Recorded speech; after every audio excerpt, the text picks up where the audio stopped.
সবাই কেমন আছেন? আমাকে প্রশ্ন করলেন, আল্লাহ তাআলা আমাকে তো আপনার সাথেই বসে রেখেছেন। বলছি আলহামদুলিল্লাহ। আসলে এটা এমন একটা টাইম, যে টাইমে মানুষের সবচাইতে ব্যস্ততা বেশি কাজ করে।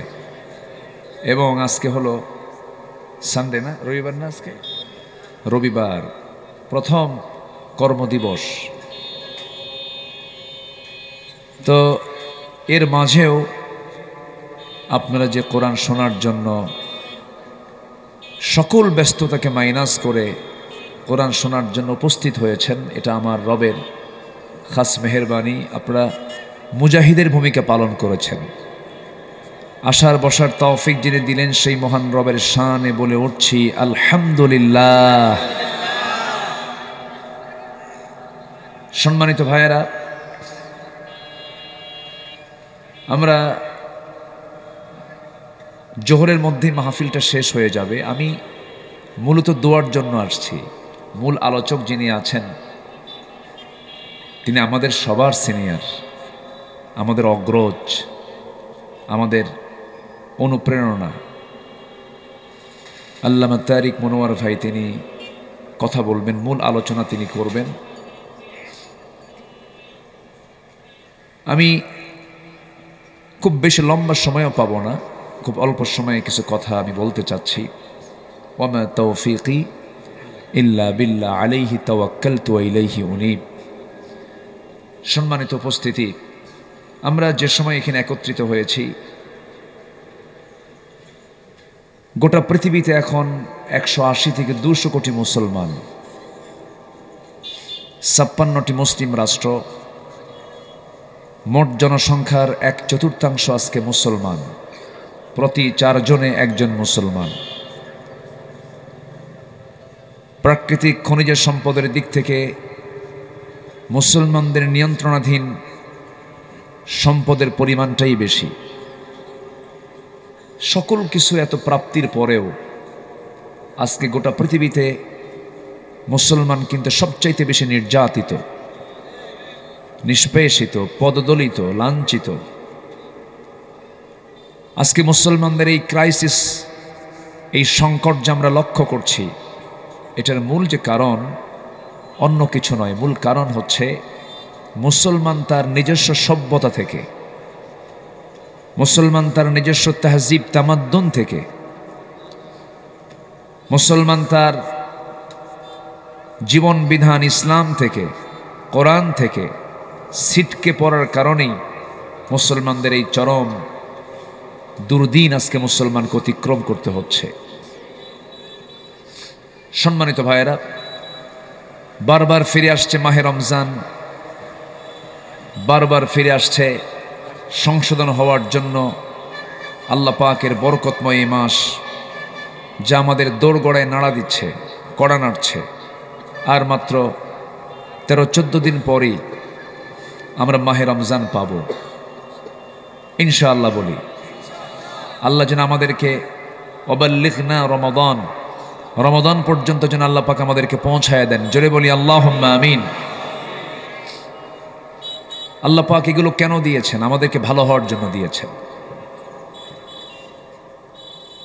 রমাদান, এই প্রশিক্ষণ, এই দীর্ঘ 1 মাসের যেই প্রশিক্ষণের মাস আল্লাহ পাক আমাকে আপনাকে দিলেন কেন? আমি যেন গুরুত্বপূর্ণ একটা গুণ অর্জন করতে পারি, সেটা হলো মুত্তাকি যেন হতে পারি।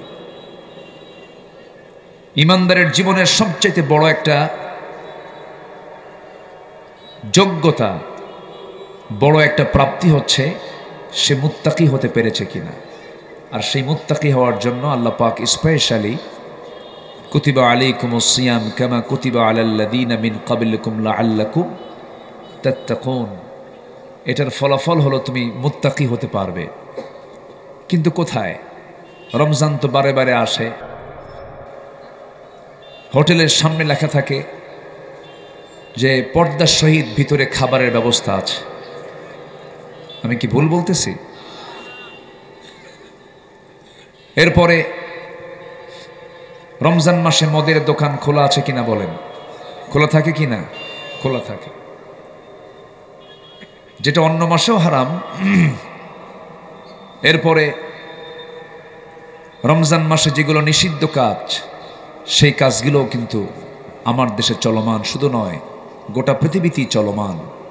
রমজান যা চায়, রমজানের যে ফলাফল, সেই ফলাফল আজকে মুসলমানদের মাঝে অনুপস্থিত।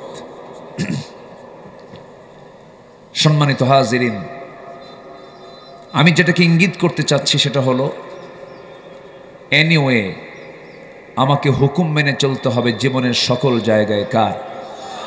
আসতে বলবেন না, কার? আল্লাহ। আল্লাহর হুকুম মানতে গেলে কিছু কিছু জিনিস থেকে বাঁচতে হবে। তাকওয়া শব্দটা হচ্ছে ওয়াকিউন থেকে এসেছে, যার অর্থ হলো বেঁচে থাকা, পরহেজ থাকা। সর্বপ্রকার এই জাগতিক জীবনের মানবীয় দুর্বলতার যে দিকগুলো আছে, যে গুনার দিকগুলো আছে, সেই গুনাহ থেকে নিজেকে দূরে রাখা, এটাই হচ্ছে তাকওয়া। কিন্তু আজকে কোথায় আমরা সে যোগ্যতা হাসিল করতে পারিনি। আমাদের সুদের অঙ্ক ঠিকই কষতে হচ্ছে, ঘুষের কারবার ঠিকই চলছে, জেনার লাইসেন্স ঠিকই দেওয়া হচ্ছে, সব কিছুই কিন্তু চলছে। তাহলে আল্লাহ তাআলা আমাকে জান্নাত দিবেন কেমনে? আল্লাহ পাক কিছু শর্ত জড়িয়ে দিয়েছেন। কোরআনে কারীমের বিভিন্ন জায়গায় আল্লাহ তাআলা বান্দাদের ক্ষমার কিছু দিক তুলে ধরেছেন। এই সমস্ত কাজ করলে আমি তোমাদেরকে ক্ষমা করে দেব। কোরআনের আলোকে মহান আল্লাহ তাআলা যাদেরকে ক্ষমা করবেন, এই বিষয়ে আমি খুব সংক্ষিপ্ত করে কিছু কথা বলতে চাচ্ছি। আমি যদি ক্ষমা পেয়ে যাই, আমার আর কিছু লাগবে বলেন তো? আমার কিছু লাগবে না। ক্ষমা পেলেই আমি সব পেয়ে যাব। সেই ক্ষমা করার যোগ্যতা একমাত্র কার? আসতে বলবেন না, কার? আর ক্ষমা পাবার যোগ্যতা হাসিল করতে হবে কার? হ্যাঁ, আমাদেরকে। আমরা যেন ক্ষমা পাবার যোগ্যতা অর্জন করতে পারি। আল্লাহ ক্ষমা করবেন কেমনে? ক্ষমা পাবার যোগ্যতা তো থাকতে হবে। সেই যোগ্যতা হাসিলের জন্য আমি 5টা পয়েন্টে আমি একটু কথা বলতে চাচ্ছি কোরআনের আলোকে। আমি তো আমার কথা বলতে আসিনি। আমি আব্দুল্লাহ আল আমিন, আমি আমার ব্যক্তিগত কোনো কথা বলতে আসিনি। আমি এসেছি কোনো মোল্লার কথা নয়। কার কথা? আল্লাহর কথা। একটু কান লাগাবেন, একটু মনোযোগ দিয়ে কথাগুলো শুনবেন। আমি যদি ক্ষমা পেয়ে যাই, আমার আর কিচ্ছু লাগবে না। তো আল্লাহর কাছ থেকে ক্ষমা মানে কি? এর চাইতে বিশাল পুরস্কার আর বান্দার জীবনে দ্বিতীয়টা হতে পারে না। আল্লাহ রাব্বুল আলামিন 5 শ্রেণীকে ক্ষমা করবেন। কোরআন বিভিন্ন জায়গায় বলে দিচ্ছে। নাম্বার 1 হলো অজ্ঞতাবশত মন্দ কাজের পর যদি কোনো বান্দা নিজেকে সংশোধন করে নেয়, যদি কোনো বান্দা ভুল করে ফেলে, কোনো একটা ভুল হয়ে গেছে তার অজ্ঞতায়, না জেনে না বুঝি যদি কোনো বান্দা ভুল করে ফেলে, মহান রব্বুল আলামিন বলেন, সুম্মা ইন্না রাব্বাকা লিল্লাযীনা আমিলুস সুআ বিজাহালাতিন সুম্মা তাবু মিন বা'দি যালিকা ওয়া আসলাহু ইন্না রাব্বাকা মিন বা'দিহা লাগফুরুর রহিম।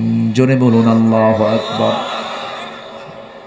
সূরাতুন নাহল আয়াত নম্বর 119, মহান রব্বুল আলামিন বলেন, যারা অজ্ঞতাবশত কোনো ভুল কাজ করবে, সে যদি পরে তওবা করে নেয়, নিজেদেরকে সংশোধন করলে পরে মহান রব্বুল আলামিন ওই বান্দাকে মাফ করে দেন। জোরে বলি সুবহানাল্লাহ। ভুল হতে পারে, ভুল তো বান্দারই হবে। বান্দার কোন একটা ভুল হয়ে গেছে অজ্ঞতাবশত, সঙ্গে সঙ্গে মাফ চেয়ে নিতে হবে। আল্লাহ, এই ভুলটা করেছি, আর জীবনে এই ভুলটা আমি আর করব না। এই সিদ্ধান্ত যদি কোনো বান্দা দিতে পারে, আল্লাহকে যদি এইভাবে বলে, আল্লাহ আমি যে ভুলটা আজকে করেছি এই ভুল আর জীবনে আমার দ্বারা হবে না। আল্লাহ রাব্বুল আলামিন তাকে মাফ করে দিবেন, কিন্তু পরিকল্পিত কোনো গুনাহ মাফ হবে না, ইচ্ছাকৃত কোনো গুনাহ মাফ হবে না। আমার বন্ধুগণ, আল্লাহ রাব্বুল আলামিন কিয়ামতের দিন যাররা পরিমাণ ভালো কাজেরও হিসাব নেবেন, যাররা পরিমাণ মন্দ কাজেরও হিসাব নেবেন। ওই আয়াতটা বড় ভয়ঙ্কর আয়াত, যারা পারেন ঠোঁট মিলিয়ে বলুন, فَمَن يَعْمَلْ مِثْقَالَ ذَرَّةٍ خَيْرًا يَرَهُ وَمَن يَعْمَلْ مِثْقَالَ ذَرَّةٍ شَرًّا يَرَهُ। যাররা হলো এমন একটা শব্দের নাম যা খালি চোখে দেখা যায় না, এমন জাতীয় জিনিসকে যাররা বলা হয়। যদি কোনো বান্দা দুনিয়ার জিন্দেগিতে এমন কিছু ভালো কাজ করেছে খালি চোখে দেখা যায় না, কিন্তু আল্লাহ সেদিন সেই প্রাপ্তিটা বান্দার সামনে হাজির করবেন। আবার যাররা পরিমাণ খারাপ কাজ করেছে তাও বান্দার সামনে হাজির করা হবে। সম্পূর্ণ হিসাবগুলো বান্দার সামনে আল্লাহ রাব্বুল আলামিন উপস্থিত করবেন। এত ভয়ঙ্কর এই আয়াতটা। এই জন্য আমার বন্ধুগণ, ওই জীবনটাই সফল জীবন যে জীবনে গুনার পরিমাণ কম হবে, গুনার পরিমাণ কম হবে। আমার বন্ধুগণ, সেই জীবনটাই সফল যার জীবনে গুনার পরিমাণের চাইতে সওয়াবের পরিমাণটা বেশি। আর গুনাহ যদি থেকেও থাকে সেই গুনাহটা মারাত্মক কোনো গুনাহ নয়, বড় কোনো গুনাহ নয়। আল্লাহ রাব্বুল আলামিন বলেন, ইন তাজতানিবু কাবাইরা মা তুনহাউনা আনহু নুকাফির আনকুম সাইয়্যাতিকুম ওয়া নুদখিলকুম মুদখালান কারীমা। তুমি যদি বড় বড় কবিরা গুনাহগুলোকে যদি ছেড়ে দাও, ছোট ছোট গুনার দিকে আমি আল্লাহ নজরই দেব না। এই বড় বড় কবিরা গুনাহগুলো ছেড়ে দেওয়ার কারণে আমি তোমার সমস্ত গুনাহগুলোকে মাফ করে সম্মানজনক জান্নাত আমি তোমাকে দান করব। জোরে বলি সুবহানাল্লাহ। কবিরা গুনার থেকে বাঁচতে হবে। আমার নবীজি বললেন সাহাবে কেরাম কি, আলা উনাব্বিউকুম বিআকবারিল কাবাইর, আমি কি তোমাদেরকে বড় বড় কিছু কবিরা গুনার কথা বলবো নাকি? সাহাবীরা বললেন, ইয়া রাসূলুল্লাহ আপনি বলুন। রাসূল বললেন, আল ইশরাকু বিল্লাহ, আল্লাহর সঙ্গে শিরিক করা। নাম্বার 2, উকুকুল ওয়ালিদাইন, পিতামাতার সঙ্গে রূঢ় আচরণ করা। নাম্বার 3, কাউলুজ জুর, বাজে কথা বলা। এই যে তিনটা আমার রাসূল বড় বড় কবিরা গুনার কথা বললেন, এই তিনটা গুনাহ বুঝে আজকের সমাজে নাই? আসতে বলবেন না, আছে না নাই? আচ্ছা, আজকে আমার আলোচনার সাবজেক্ট হচ্ছে কোরআনের আলোকে মহান রব্বুল আলামিন কাদেরকে মাফ করবেন। মোটামুটি 5টা পয়েন্ট আমি কথা বলতে চাচ্ছি। নাম্বার 1 আমি শুরু করেছি। আমার ভাইয়েরা, তিনটা বড় বড় কবিরা গুনাহ আমার রাসূল সাইন করলেন, নির্দিষ্ট করে দিলেন তিনটা বড় বড় কবিরা গুনাহ। নাম্বার 1 হলো আল ইশরাকু বিল্লাহ, আল্লাহর সঙ্গে শিরিক করা। শিরিক কি আছে? আসতে বলবেন না, আছে? শিরকের বহু ক্লাস আছে, শিরকের বহু শ্রেণীভেদ আছে। কিছু শিরক আছে ভয়ঙ্কর শিরক, যেরকম এই বাক্য যে বলবে সেই স্পষ্ট মুশরিক। যদি কেউ বলে ফেলে কোরআনের সাথে রাজনীতির কোনো সম্পর্ক নাই, এটা কি ইমানদার বলতে পারে না মুশরিকরা বলতে পারে? কথাটা যেই বলুক না কেন, যেখান থেকে আসুক না কেন, রাজনীতিকে আপনি ইসলাম থেকে সরিয়ে দিতে পারবেন না, রাজনীতিকে আপনি ইসলাম থেকে বিচ্ছিন্ন করতে পারবেন না। আস-সুলতান ওয়াল ইসলাম ইখওয়ানি তাওয়ামান, রাষ্ট্রশক্তি এবং ইসলাম হলো যমজ দুটি সন্তানের মতো, পৃথক করার কোনো সুযোগ নাই। যারা ধর্ম চায় না তাদের মুখ থেকে এই সমস্ত কথাগুলো বের হয়। ধর্মকে এক জায়গায় থাকবে না, সব জায়গায় থাকবে। ইসলাম এমন একটি জীবন বিধানের নাম, ধর্মের নাম, যেটা শুধু মসজিদের সীমাবদ্ধ থাকবে না, মাদ্রাসায় সীমাবদ্ধ থাকবে না। ইসলাম এমন একটি জীবন বিধানের নাম যেটা দিয়ে ক্যান্টনমেন্ট চলবে, সচিবালয় চলবে, বঙ্গভবনও চলবে। আমরা যখন এই জাতীয় কথা বলেছি এই 16 বছর, তখন আমাদেরকে তারা জঙ্গি বলে গালি দিয়েছে, জঙ্গির নাটকও করেছে, আমাদের কত ভাইকে ক্রস ফায়ারে মেরেছে। কিন্তু আজকে 6 মাস এই অস্থায়ী সরকার, ডক্টর ইউনূসের সরকার যখন নতুন করে আসলো, এই 6 মাসে কোনো মিডিয়া থেকে আপনারা দেখেছেন যে অমুক জায়গায় র্যাব অথবা প্রশাসন একটা ফোর্স গিয়ে জঙ্গির আস্তানা খুঁজে পেয়েছে? কোথাও কি এরকম নিউজ আপনারা পেয়েছেন 6 মাসে? একটা নিউজও পেয়েছেন? পান নাই। কেন পান নাই? এর কারণ হলো এই জঙ্গির যে নাটক, এই নাটকের যে পরিকল্পনা, চিত্রনাট্য, এটার যে প্ল্যান, এটার যে পরিকল্পনাকারী, এটার যে প্রডিউসার, এই জঙ্গি নাটকটা আমরা 6 মাস যাবৎ দেখছি না। কেন জানেন? এর মূল কারণ হলো এই নাটকের যিনি প্রযোজক তিনি এখন দেশে নাই, তিনি এখন দিল্লি গিয়ে বসে আছেন।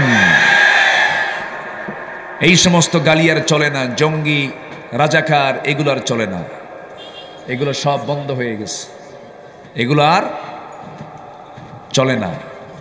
তাহলে শিরকের গুনাহ আজকের সমাজে আছে না নাই? আসতে বলবেন না, আছে না নাই? সবচাইতে বড় মুশরিক সেই যে নামাজ পড়ার পরেও আল্লাহর দ্বীন জমিনে কায়েম হোক এটা চায় না। আমার দেশে নামাজি কাফের আছে, আমার দেশে নামাজি মুশরিক আছে, আমার দেশে নামাজি মুনাফিক আছে, আছে না নাই?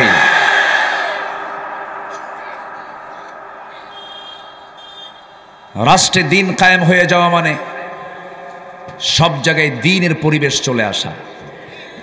আপনি মাহফিল আসছেন, রাস্তায় যখন গাড়িতে চড়েছেন, বামে এসেছেন না ডানে এসেছেন? বলেন, কার হুকুম মানছেন আপনি? আল্লাহর না সরকারের? আল্লাহ হাঁটতে গেছে কোন দিকে?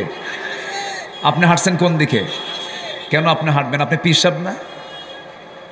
আপনি বড় বুজুর্গ না? আপনি জগৎ বিখ্যাত পীরে কামেল, আল্লামা, শাইখুল হাদিস, শাইখুল ইসলাম, আপনি বামে হাঁটবেন কেন? আপনি ডানে হাঁটেন। পারবেন না। কেন পারবেন না? ইসলাম রাষ্ট্র পর্যন্ত পৌঁছে নাই। আপনি ইসলাম মানতে চাইলেও মানতে পারবেন না। কেন?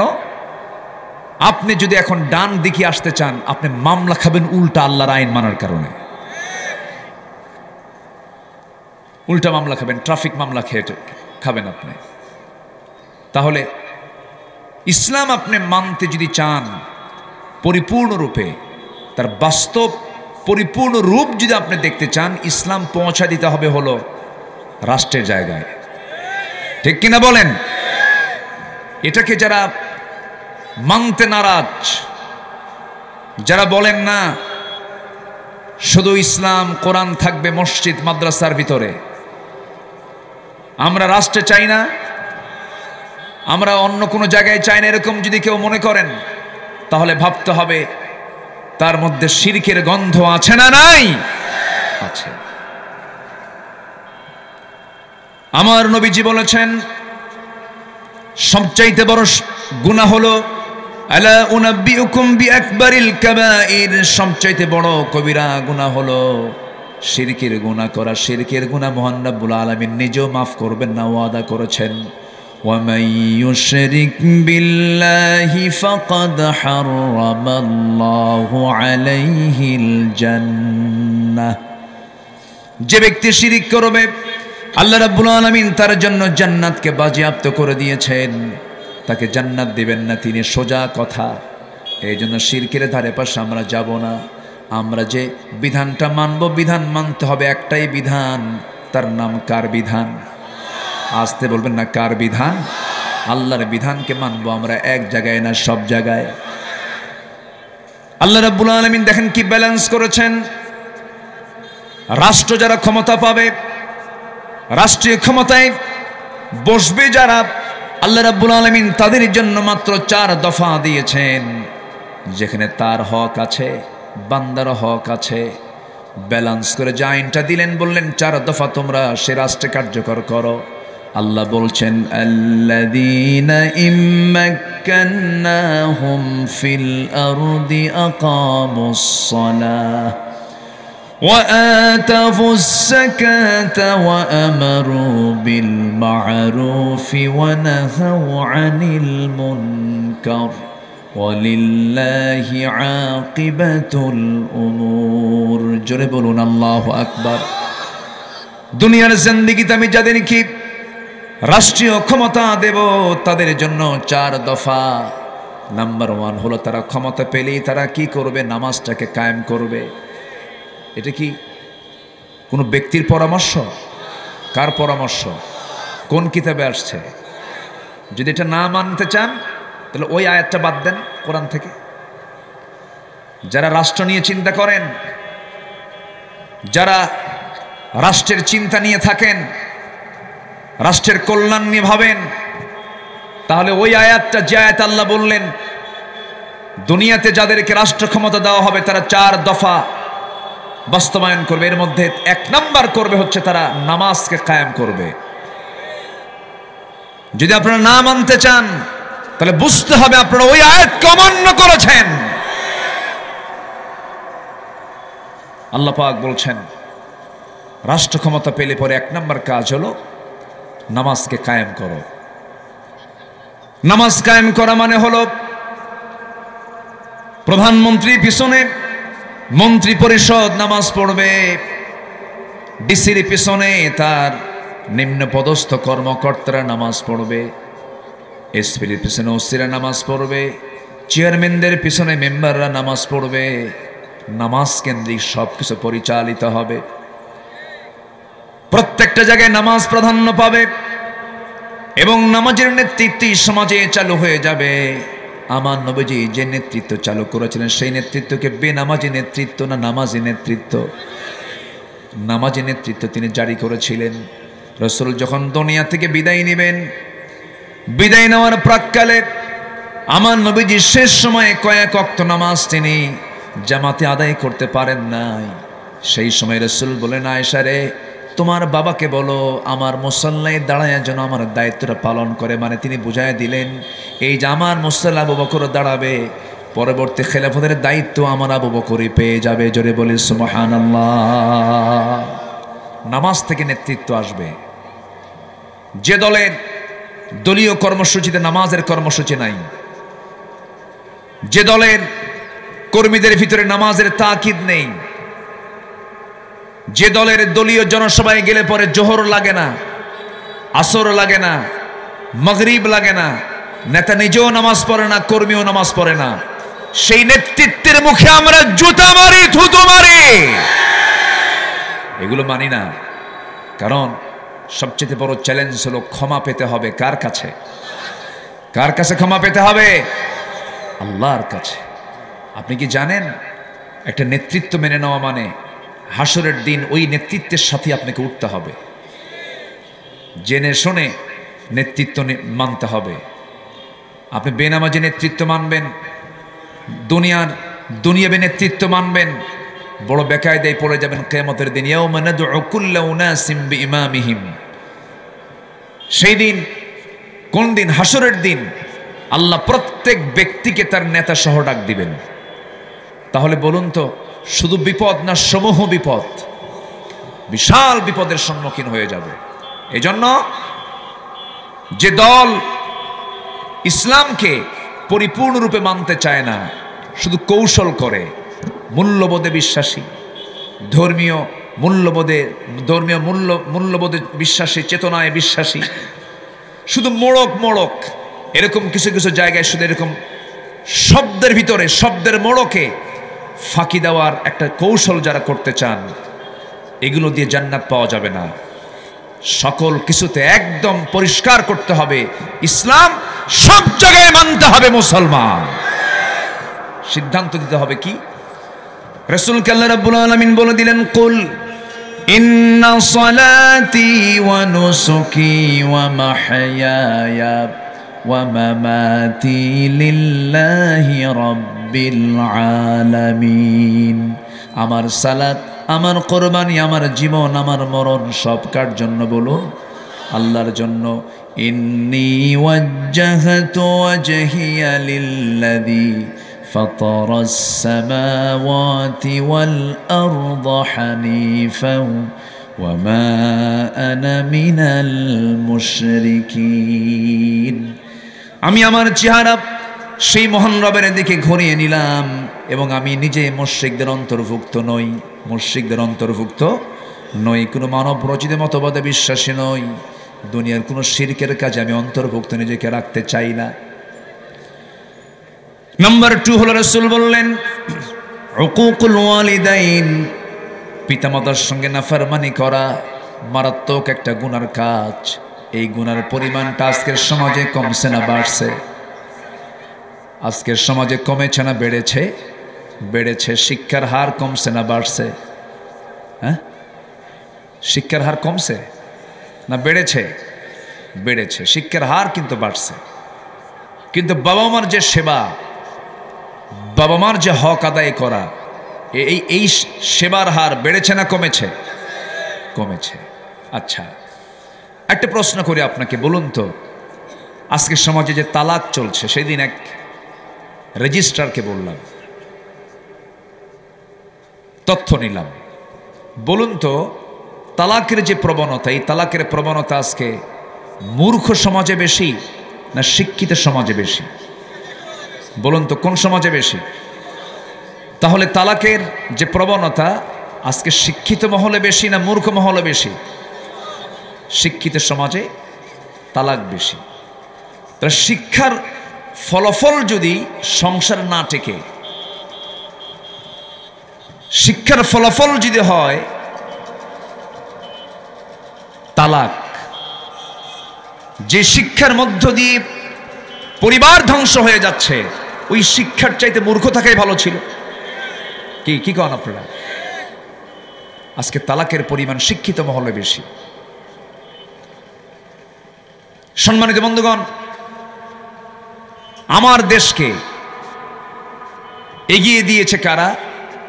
যারা অশিক্ষিত, শ্রমিক অশিক্ষিত, কৃষক অশিক্ষিত, প্রবাসী অশিক্ষিত। শিক্ষা অর্জন তারা তেমন করতে পারে নাই, কিন্তু দেশকে তারা আগায় দিয়েছে।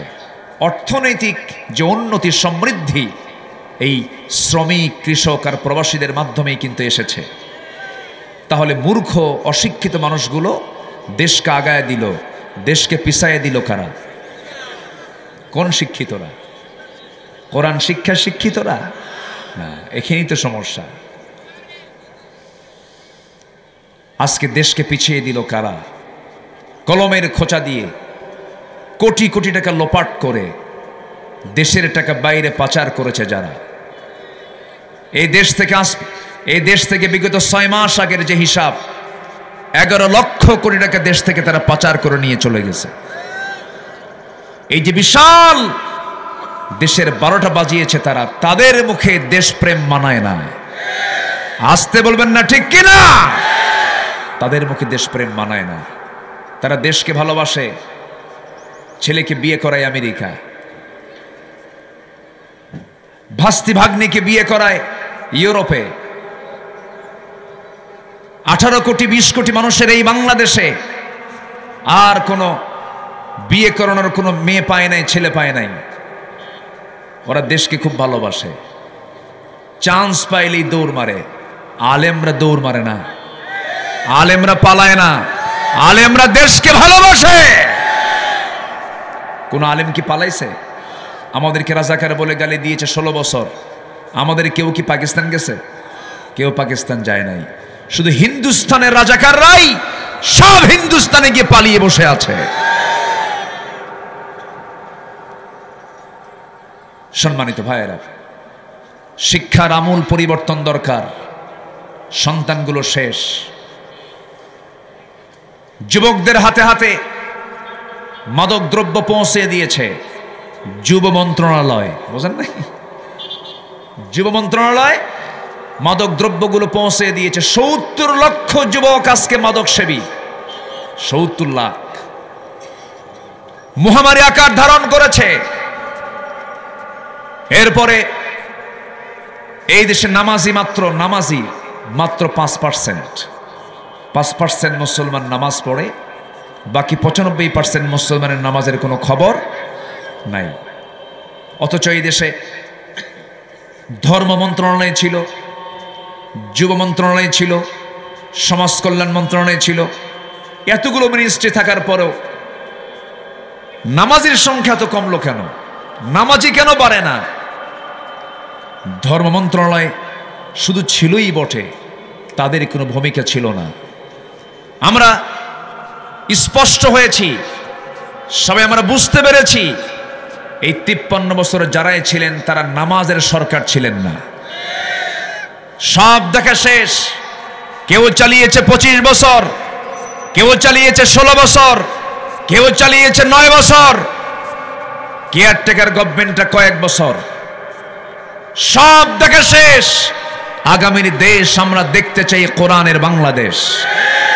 আগামীর সরকার আমরা দেখতে চাই নামাজের সরকার। রাজি আছেন কারা কারা? হাত উঁচু করে দেখান।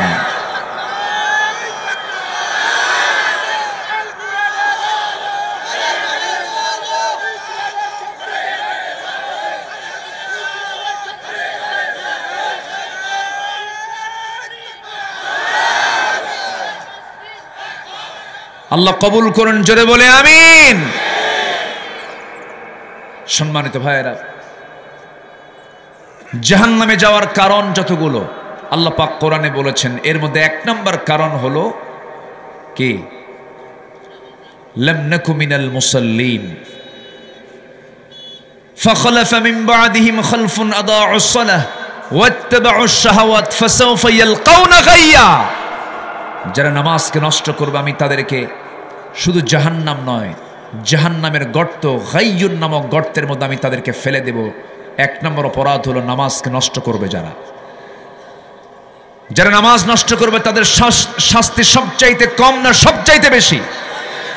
বেশি। অথচ এটা নিয়ে তাদের কোনো চিন্তাই নেই। যাদের ভিতরে পরকালীন জবাবদিহিতা কাজ করে না, যে নেতৃত্বে পরকালীন জবাবদিহিতা নাই, সেই নেতৃত্বে আমরাও, বলেন, সেই নেতৃত্বে আমরা। আমাদের মূল লক্ষ্য হচ্ছে ক্ষমা। মূল লক্ষ্য কি? আমাকে কে ক্ষমা করবেন? আল্লাহ। আমি 1 নম্বর বলেছি, অজ্ঞতাবশত যদি কেউ ভুল করে ফেলে, সে যদি মাফ চেয়ে নেয়, আল্লাহ তাকে মাফ করে দেন। যেরকম সুবহানাল্লাহ। একটা বিষয় আমি ক্লিয়ার করলাম, দল করতেই হবে। সেই দল দুনিয়ার কোনো দল নয়, সেই দল করতে হবে কার দল?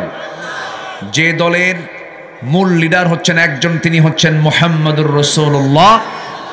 মুহাম্মদুর রাসূলুল্লাহ। আমার ভাইয়েরা, নাম্বার 2 হলো ওই সমস্ত বান্দাগুলোকে মাফ করা হবে। মহান রব্বুল আলামিন সূরা ফুরকানের ৭০ নম্বর আয়াতে বলছেন, ইল্লা মান তাবা ওয়া আমানা ওয়া আমিলা সালিহান ফাউলাইকা ইউবাদদিলুল্লাহু সাইয়্যাতিহিম হাসানাত ওয়া কানাল্লাহু গফুরুর রহিমা। জোরে বলুন আল্লাহু আকবার। তবে হ্যাঁ, ইল্লা মান তাবা, যারা তওবা করবে, ওয়া আমানা, ঈমান আনবে, ওয়া আমিলা সালিহান, নেক আমল করবে। আল্লাহ পাক এখানে ঈমানের কথাটা পরে বলেছেন, আগে বলেছেন তওবার কথা। তওবা করব কার কাছে? আত্তাইবু মিনাজ যামবি কামান লা যামবা লাহ। যে ব্যক্তির তওবা কবুল হয়ে গেছে, ভাবতে হবে তার আগের জীবনের কোনো গুনাহ নাই। তওবা তো এমন একটা আমলের নাম, আল্লাহ রাব্বুল আলামিন বিভিন্ন জায়গায় তওবার কথা বলেছেন। এক জায়গায় বলছেন, ইয়া আইয়ুহাল্লাযীনা আমানু তুবু ইলাল্লাহি তাওবাতান নাসুহা। ঈমানদারেরা, তোমরা তওবার মতো তওবা করো, যে তওবার মধ্য দিয়ে তোমার জীবনের গুনাহ মাফ হয়ে যাবে, এমন তওবা করো। আমার বন্ধুগণ, রাসূল নিজেও বলেছেন, তুবু ইলাল্লাহ ফাইন্নী আতুবু ফিল ইয়াউমি মিআতা মাররা। তোমরা আল্লাহর কাছে তওবা করো, আমি রাসূল নিজে সারা দিন 112 বেশি বার তওবা করি। আমার দেশে এমন বুজুর্গ আছে যে বুজুর্গ আমিনও বলে না, বলে আমার জীবনে গুনাহ নাই, আমি আমিন কেন কব? এক পাগল, আমাদের দেশে কিছু পাগল ডেলিভারি হয়তো মাঝে মাঝে পাগল আসে বিভিন্ন, মানে এরা কি মানুষ না পশু না জন্তু আল্লাহ জানে। টাঙ্গাইলে এক পাগল, কয়েকদিন আগে সামাজিক যোগাযোগে দেখলাম একটা ভিডিও ভাসতেছে। এ বলতেছে যে হুজুররা আমিন বলতে বলে, আমি আমিন কেন কব? আমার তো কোনো গুনাহই নাই, আমি তো কোনো পাপই করি নাই, আমি আমিন কব কেন? আমি আমিন কব না। অথচ এই পৃথিবীর সেরা মানুষ মুহাম্মদুর রাসূলুল্লাহ, তিনি নিজে 100বারেরও বেশি বার তওবা করেছেন সারা দিনে। অথচ তার জীবনে কোনো গুনাহ ছিল, কোনো পাপ ছিল না। বান্দার মাফ চাও হচ্ছে বান্দার যোগ্যতা, বান্দাকে মাফ চাইতে হবে। ওয়াস্তাগফিরহু ইন্নাহু কানা তাওয়াবা, এটা বান্দার দায়িত্ব, বান্দার কাজ আল্লাহর কাছে ইস্তেগফার করা, তওবা করা, আল্লাহ আমার ভুল হয়ে গেছে, আমাকে মাফ করে দাও। আমার বন্ধুগণ, তওবা করলে আল্লাহ পাক এত খুশি হন, হাদিসে আসছে যখন কোনো বান্দা আমার দিকে 1 হাত আগায়, আমি তার দিকে 10 হাত আগাই। মান তাকাররাবা ইলাইয়া, যখন বান্দা আমার দিকে একটু নিকট আসার জন্য চেষ্টা করে 1 হাত আগায়, আমি তার দিকে 10 হাত আগাই।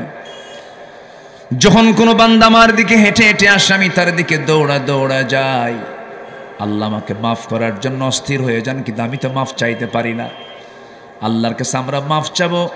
আল্লাহ রাব্বুল আলামিন বান্দাকে সুন্দর করে এবার আশার দিক তুলে ধরে সুন্দর করে বলছেন, কুল ইয়া ইবাদিয়াল্লাযীনা আসরাফু আলা আনফুসিহিম লা তাকনাতু মির রাহমাতিল্লাহ ইন্নাল্লাহা ইয়াগফিরুয যুনুবা জামিআ। হে আমার বান্দারা, আমার রহমত থেকে নিরাশ হয়ো না। চিন্তা করো কেন বান্দা, আমার কাছে মাফ চেয়ে নাও। তোমার গুনাহ যত বড়, আমার রহমত তার চাইতে অনেক বেশি বড়। সব গুনাহ আমি আল্লাহ মাফ করে দেব। আমার বন্ধুগণ, তওবা গুরুত্বপূর্ণ বিষয়। তওবা যদি করতে পারি, অবশ্যই আল্লাহ রাব্বুল আলামিন মাফ করবেন। তবে যার চোখে আল্লাহর ভয়ে পানি বের হবে, যার চোখ দিয়ে অশ্রু ঝরবে, সে ব্যক্তি জাহান্নাম যাবে না। আমরা কাঁদবো কয় জায়গায় বলেন? কয়জনের কাছে কাঁদবো আমরা? বলেন, কার কাছে কাঁদবো আমরা? মানুষের কাছে কেঁদে কি লাভ আছে নাকি? বউ কান্না করবে স্বামীর কাছে, স্বামী বলবে তুই অভিনয় করিস। স্বামী কাঁদবে, বউ বলবে তোমার অভিনয়, তোমার চোখের পানির কোনো দাম নাই। পৃথিবীর কোনো মানুষের কাছে কাঁদবেন, বলবে তোর ধান্দা কি, কান্দিস কেন? পৃথিবীতে আপনি যেখানে কাঁদবেন সেখানে লস, কোনো লাভ নাই। কিন্তু একটা জায়গায় বান্দা যদি কাঁদতে পারো, তুমি কি জানো তোমার 1 ফোঁটা চোখের পানি 7টা জাহান্নামের আগুন নিভাইয়া দিতে পারে। কার কাছে কাঁদবো আমরা?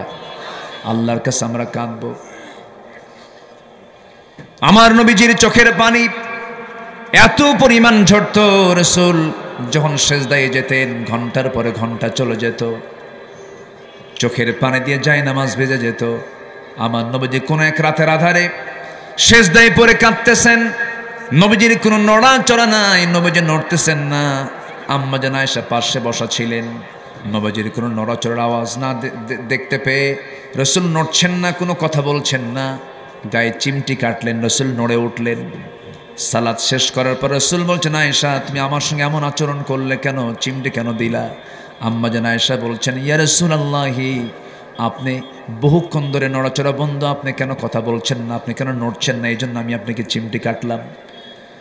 আমার নবীজি বলছেন, আয়েশা রে, কাল হাসরের ময়দানে লাইয়ানজু হাদুম মিনকুম, কেউ নাজাত পাবে না।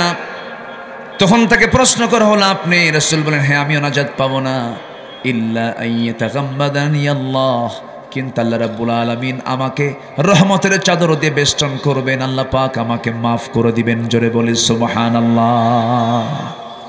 আমার ভাইরা, ইমানদার বান্দার বৈশিষ্ট্য হলো তারা কাঁদবে বেশি, হাসবে কম। তাদের চিন্তা হবে আমার আল্লাহর সন্তুষ্টি হাসিল করা। এই দুনিয়াতে যখন আমি আপনি আসি, মার পেট থেকে যখন দুনিয়াতে এসেছি, আমার প্রথম ভাষা ছিল হাসা না কাঁদা। বলেন বলেন, কি ছিল? হাসা না কাঁদা। এই দুনিয়াতে যদি ভালো করে কাঁদতে পারি, জায়গা মতো কাঁদতে পারি, জায়গা মতো আল্লাহর কাছ থেকে যদি মাফ চেয়ে নিতে পারি, আপনি কি জানেন এই কান্নার মূল্যায়ন পৃথিবীর কেউ দেবে না, একমাত্র মূল্যায়ন দিবেন তিনি আমার কে। কান্নাকাটি করার মূল জায়গা হলো সেজদা।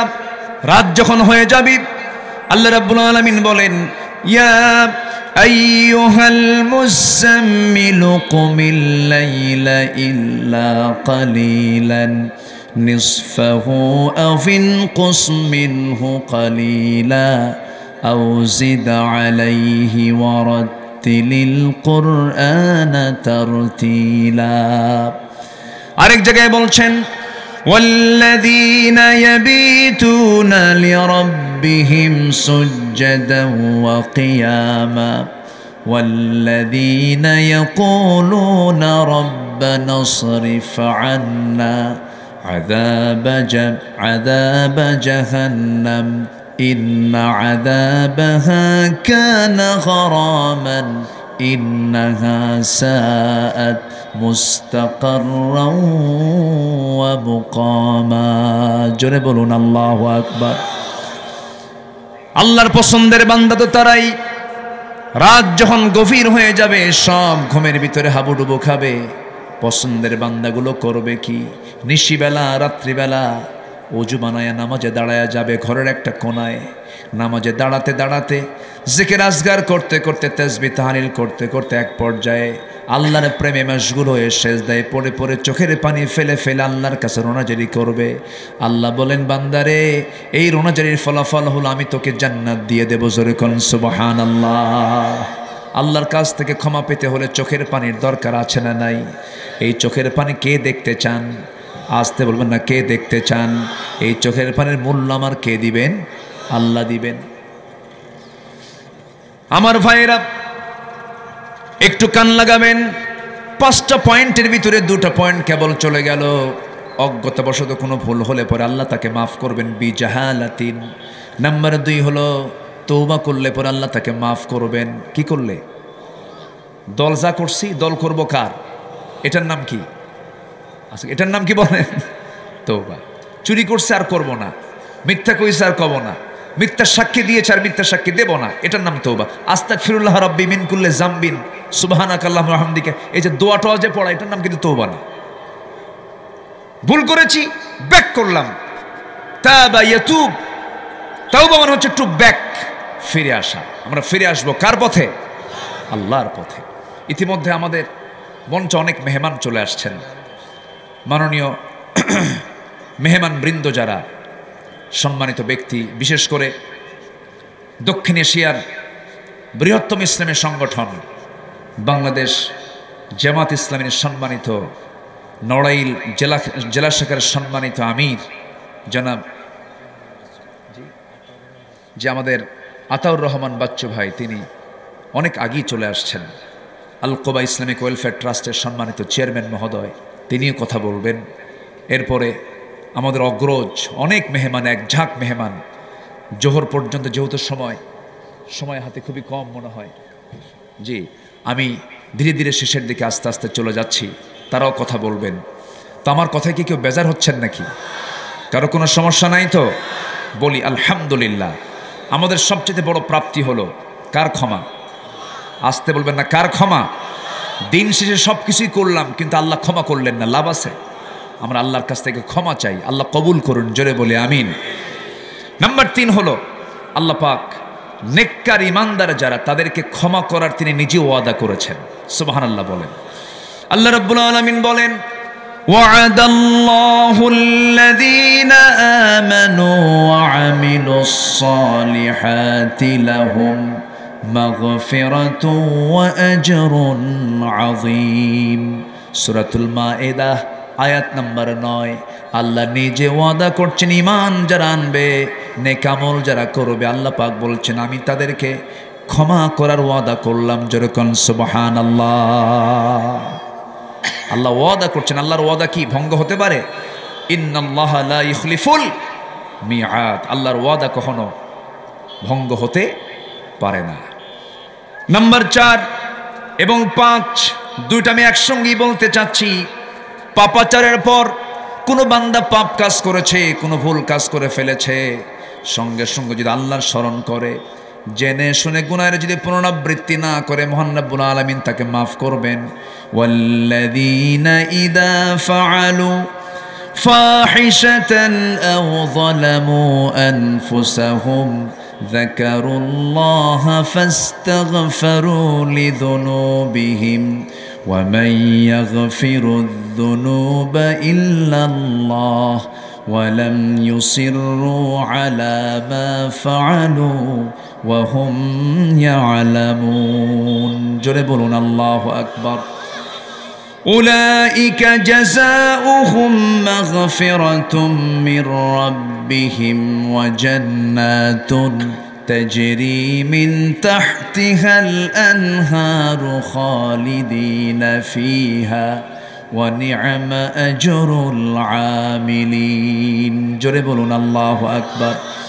সূরা আলে ইমরান আয়াত নম্বর 135 136 মহান রব্বুল আলামিন বলছেন, যখন কোনো বান্দা জেনে শুনে কোনো ভুল কাজ করে ফেলেছে, কিন্তু সেই জেনে শুনে গুনার পুনরাবৃত্তি যদি না করে, ফাহিশা কাজে সে জড়িয়ে গেছে, সঙ্গে সঙ্গে যদি বান্দা মাফ চেয়ে নেয়, মহান রব্বুল আলামিন সেই বান্দাকেও মাফ করে দেন। জোরে বলি সুবহানাল্লাহ।